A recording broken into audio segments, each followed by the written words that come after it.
చిత్తూరు జిల్లా కాణిపాకంలో వరసిద్ధి వినాయక స్వామి వారి వార్షిక బ్రహ్మోత్సవాలు ఆగస్టు 27 నుంచి సెప్టెంబర్ 16 వరకు జరగనున్నాయని ఆలయ ఈవో పెంచల కిషోర్ తెలిపారు. ఏర్పాట్లపై స్థానిక MLA Muralimohan, collector Sumit Kumar, SP Manikanta Chandol సమీక్ష నిర్వహించారు. రాష్ట్ర వ్యాప్తంగా భక్తులకు ఆహ్వానం పొంది స్వామివారి కృప పొందాలని ఈవో ఆకాంక్షించారు.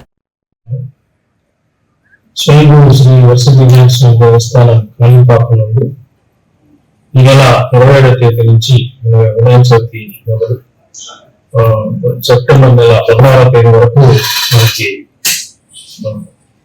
బ్రహ్మోత్సవాలు జరుగుతాయి. వీటిల్లో ముఖ్యంగా మనకి 27వ తారీఖున వినాయక చవితి కాబట్టి అధిక సంఖ్యలో మనకి భక్తులు వచ్చే అవకాశం ఉంది.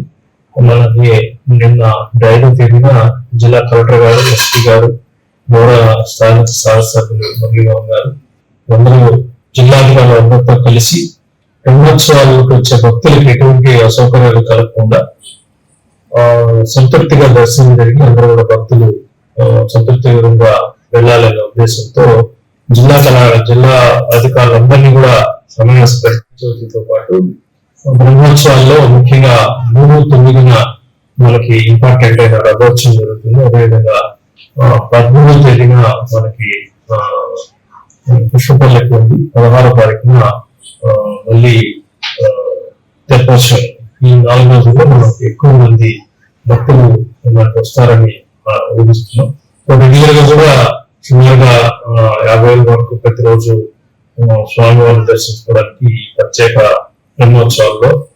ఉత్సవాల్లో కూడా వచ్చే అవకాశం ఉంది. వీళ్ళందరి కోసం కూడా కొద్దిగా క్యూరెన్స్ ఎక్స్టెండ్ చేయడము, వారి కోసం వారి యొక్క పరిసరాన్ని కూడా శుభ్రంగా ఉంచడం కోసం ఎక్కువ శానిటేషన్స్ డిప్లాయ్ చేస్తున్నాం. దీంతో వారు కూడా జిల్లా కలెక్టర్ గారికి నివేదిక ఇచ్చారు.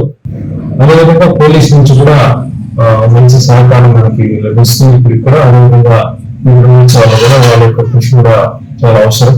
ముఖ్యంగా రోడ్ మేనేజ్మెంట్, అదేవిధంగా ఈ వెహికల్ ట్రాఫిక్ లో చాలా ఇబ్బందులు మనం ఎదుర్కొంటాం. చాలా దూరం నుంచి వెహికల్స్ అన్ని జామ్ అయ్యే అవకాశం ఉంది. కాబట్టి ఉభయదారుల మీటింగ్ కూడా జరిగింది.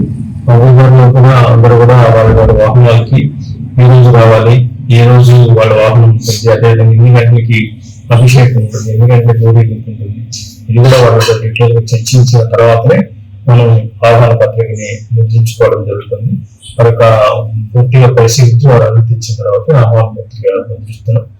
దీని తర్వాత ఈ ఆహ్వాన పత్రిక ముద్రణ అయిన తర్వాత మన ముఖ్యమంత్రి గౌరవనీయులు చంద్రబాబు నాయుడు గారిని ప్రత్యేకంగా మన స్థానిక శాసనసభ్యులు తీసుకెళ్లి మనం ఆహ్వానించాల్సిన అవసరం ఉంది. అదేవిధంగా దేవాదాయ శాఖ మంత్రి గారు రామరెడ్డి గారు మన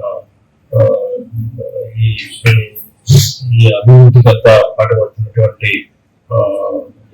నారా లోకేష్ గారు అందరినీ కూడా ప్రత్యేకంగా ఆహ్వానిస్తాం. ట్రైనింగ్ శాఖ మంత్రి అందరి మంత్రివర్గం కూడా ప్రత్యేకంగా ఆహ్వానించడం జరుగుతుంది. ఈ కార్యక్రమాలు అన్ని కూడా సజావుగా జరుగుతాయి.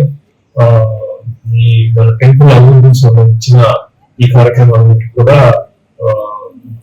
మంత్రివర్గులు దేవాదాయ శాఖ మంత్రివర్గం డిస్కస్ చేసిన తర్వాత కొత్తగా స్టార్ట్ చేస్తున్నటువంటి అన్నదానం కానివ్వండి, అదేవిధంగా కొత్తగా ఏర్పడినటువంటి మన ఆర్చ్ అలాంటి వాటిని కూడా ప్రారంభోత్సవానికి ప్రారంభం చేస్తున్నాం.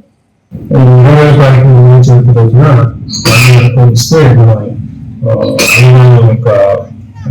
ప్రారంభించుకోవడానికి అవకాశం ఉంది.